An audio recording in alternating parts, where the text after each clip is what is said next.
Okay, so think about this. What does it really take to turn that kind of global fame, the megastar level, into actual lasting wealth? We're not just talking about getting big paychecks for songs or movies. We mean building a real business empire. And today we're diving deep into how Robin Rihanna Fenty, well, Rihanna to the world, did exactly that. She's not just a music icon anymore, she's a serious business mogul. We've got this stack of sources, and we're going to unpack the strategies behind her, what estimated $1.4 billion net worth for 2025. You know the hits, you see the style, but do you know the business smarts that got her there? That's exactly it.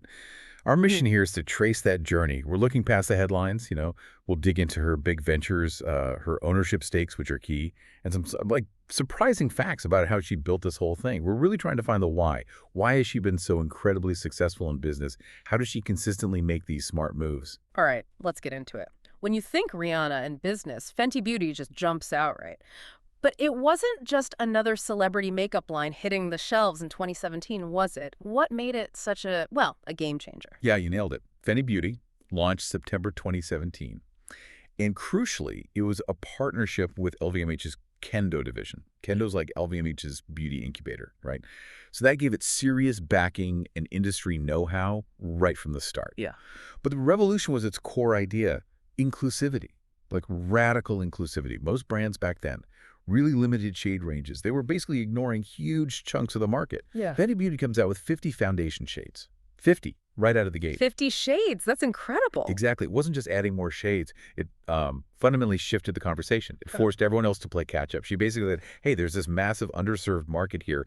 The insight wasn't just be nice. It was inclusivity is market power. Brilliant, really.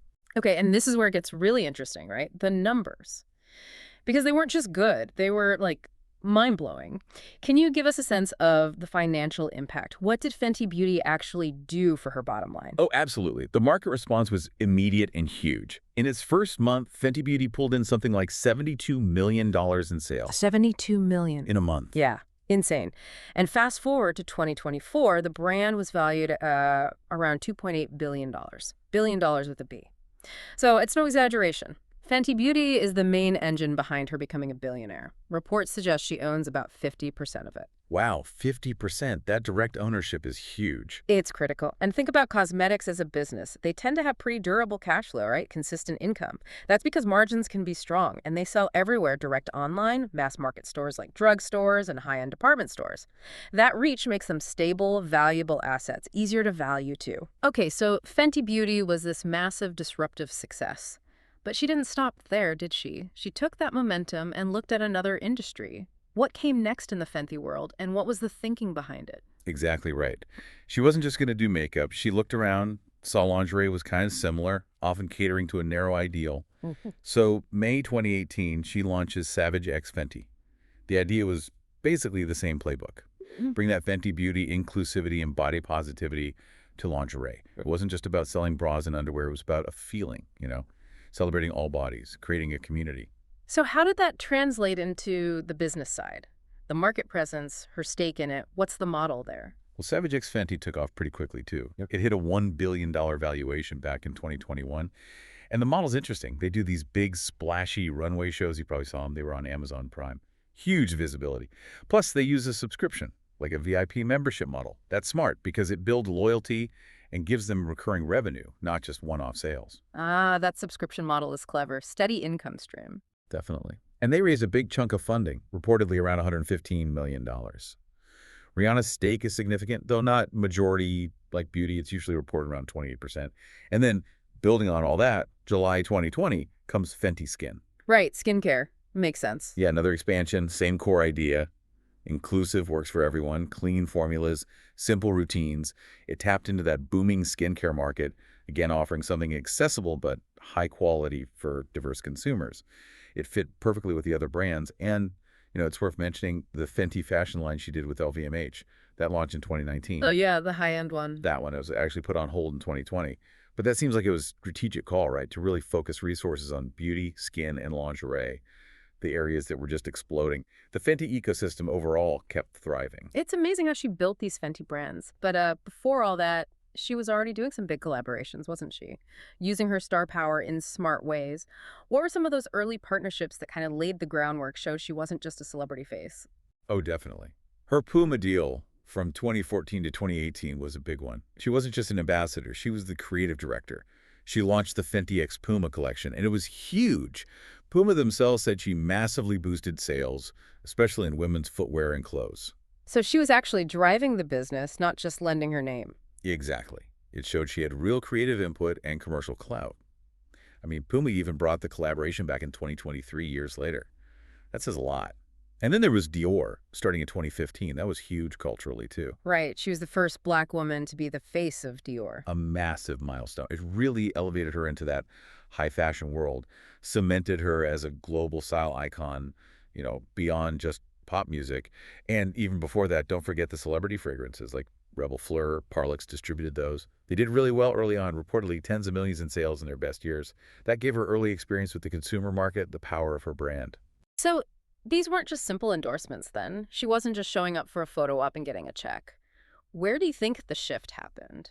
When did she or her team realize, hey, we should be getting equity, a piece of the action, not just a fee? That's the million-dollar question, or maybe $1 billion in her case, right? Mm-hmm. I think these partnerships were key in proving her value. She saw firsthand the impact she had driving sales, shaping trends, getting huge media attention for Puma, for Dior. It likely wasn't one single aha moment, but a growing realization. Like, wait a second, I'm creating this much value, generating this much revenue. My creative input matters. Why am I just getting a flat fee? Hmm. That insight, probably coupled with some really smart advisors, must have fueled the push towards ownership. She knew her worth and figured out how to demand it in the form of equity. Okay, let's shift gears a bit. The Super Bowl, February 2023. Her big return to the stage. Huge moment. People always wonder about the money for that. Did she get paid a ton for that halftime show? Well, the NFL doesn't exactly publicize the contracts. But industry insiders usually put the figure for top-tier performers, somewhere between, say, $7 million and $15 million. Given it was Rhianna, after a long break, massive anticipation, she was likely at the higher end of that range. Okay, so a decent payday. But that's not the whole story, is it? Not even close. What's really fascinating, and frankly more valuable, is that the Super Bowl was basically the world's biggest advertisement for her businesses. Think about it. 13 minutes, over 100 million people watching globally. It was an unparalleled platform for Fenty Beauty, Savage X, Fenty Skin. Ah, right, the brand visibility. Exactly. Searches for her brands reportedly spiked like crazy right after the show. Sales got a massive bump. So the indirect earnings generated for her companies probably dwarfed that performance fee many times over. It was a masterstroke, strategically, using that massive cultural moment to fuel her actual business empire. It really cemented that dual image, didn't it? Music icon performing on the biggest stage and simultaneously showcasing the power of her business empire.